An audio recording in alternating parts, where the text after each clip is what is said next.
the song? That's interesting. Well, interesting story for me. I was performing on stage. I fell backwards over the monitor. I woke up, got jumped up. I finished my show. I went and had breakfast, and went home, went to bed, sleep, woke up the next morning paralyzed from the waist down.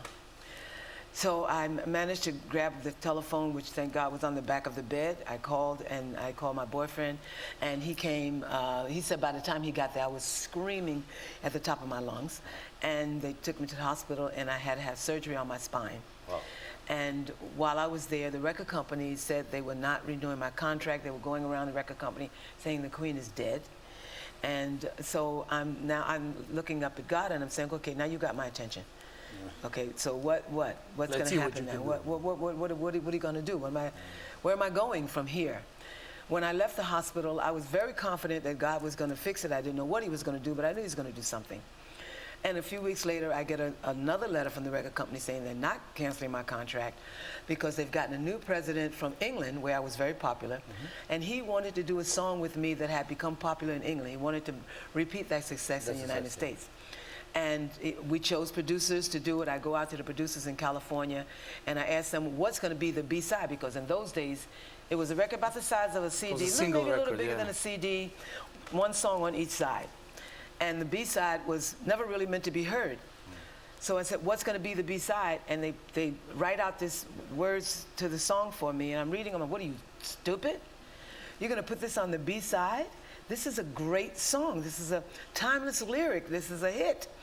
So they said, maybe it'll get a chance one day. But they did put it on the B-side, yeah? No, they put it on the B-side. The first... exactly. Yeah. So I took it to the record company, and I said, this is a song that you need to promote. They wouldn't even listen to it. No. They wouldn't listen to it.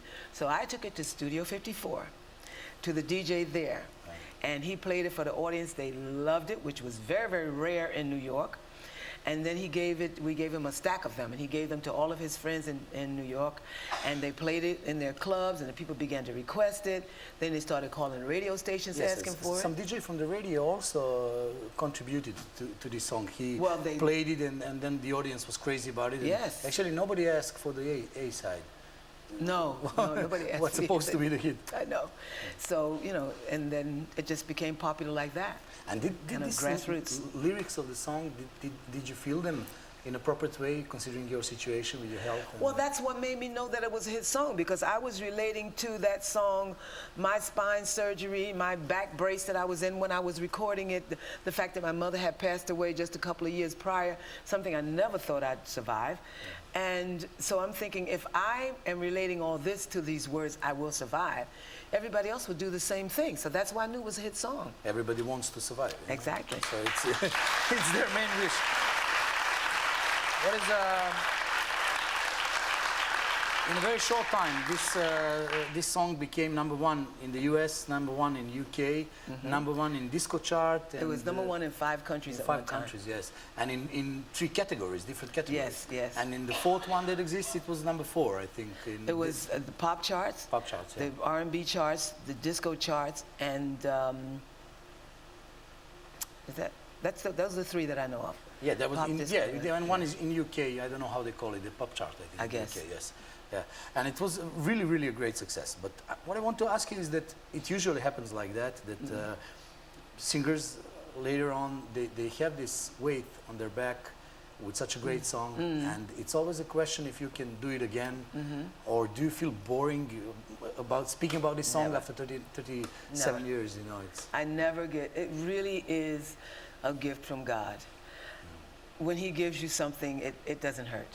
No. And this song is the one that I always enjoy because it does so much for me and for the audience. I know that I'm giving them something that is going to uplift them, that is going to inspire them, and something that's going to last them beyond the duration of the concert. Yeah.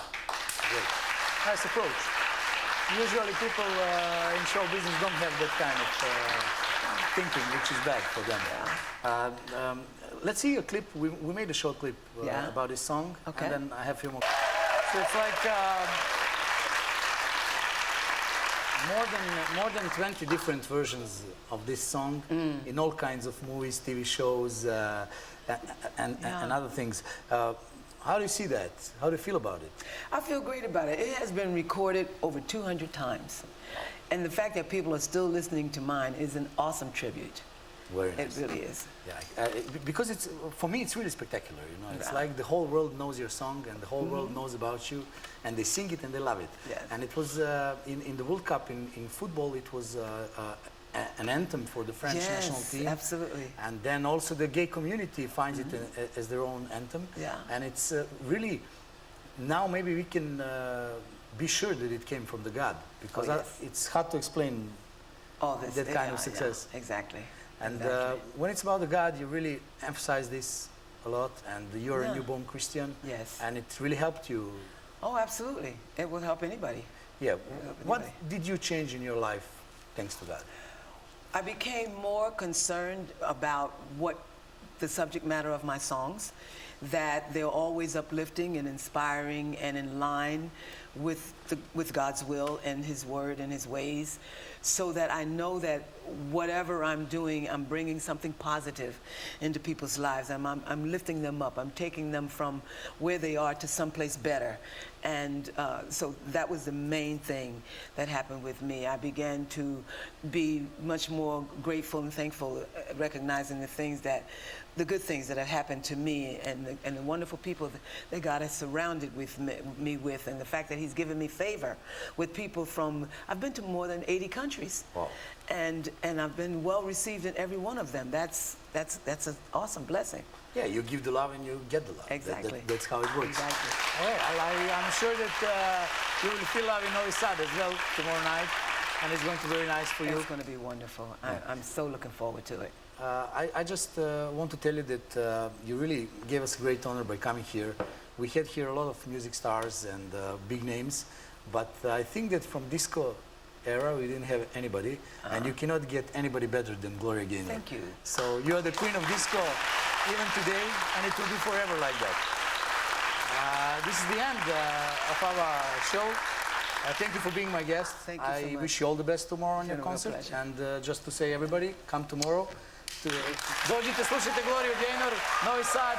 Sigurno ćete biti zadovoljni. So, at the end, we spoke about singing and not singing, and we decided that you will not sing, yeah, because it's early in the morning. It's early in the morning. Yes. You don't want to hear me sing now. Yeah. No, it's like, yeah, we don't want to hear you singing. Yeah, I'm joking. But later it'll be great. Yeah, but we have Anna and the band, and this will be 201st version of your wonderful. song. I love it. So she will sing it for the audience and for you, and just to show you the honor that we feel for you being here tonight. Thank you. Ostanite sa nama i posle reklama. Čeka vas rubrika Stigla nam je pošta, a zabavlja vas bend Ane Štajdohar.